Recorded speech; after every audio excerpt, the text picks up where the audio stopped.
Hey guys, welcome to Bristol for Race 3, the NASCAR iRacing Series Drivers World Championship. Scratch that, we're actually going to come to Chicago. We found some problems with Bristol, and we really just would not have put on a good race for you guys with the way Bristol is. I never really liked Chicago until we had it scanned by iRacing. The laser scanning really brought out the character in this track, and the bumps and the difference in one side of the track to the other really makes this track a lot of fun. iRacing, it's just so accurate with the way they scan the tracks that you go around this track and it's just so much fun to drive with the car reacting to all the bumps you hit. I'm going to be the one doing the laps this week in my Spy Optic Chevy, so hopefully I put down a couple good laps and I show you guys what's going on at this track and how different lines can affect your car and different stuff you can do.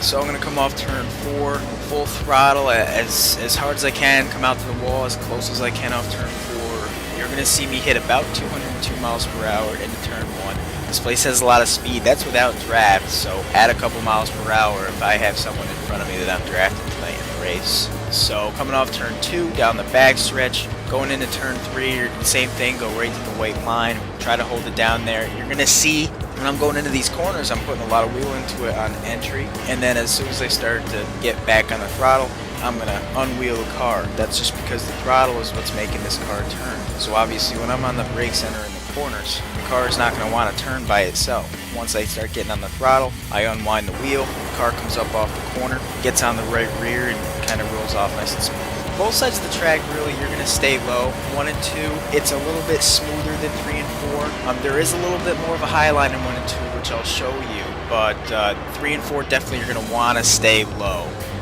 Now, all that space below the white line, that is not out of bounds. You're going to see people making passes down there.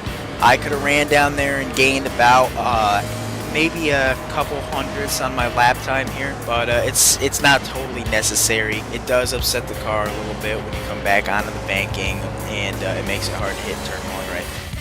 Now there's 2 real distinct ways that we're going to be keeping the front splitter, the front nose of the car off the ground and comfortable over the bumps. It's either going to be really big front springs so we totally clear the bumps, or we're going to be coil binding. Now in this video I'm going to be using huge front springs, so I'm going to clear the bumps totally, and you're going to see that. You're going to see the nose of my car. It's going to be riding quite a bit higher off the track than you may think is good, but it doesn't hurt me too much. It makes me very smooth through the corners.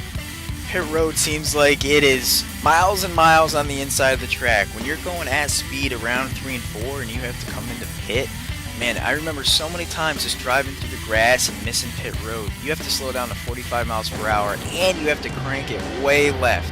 I hit it really good here, as good as I can, but last season there was more than one driver, and Josh Parker being one of them.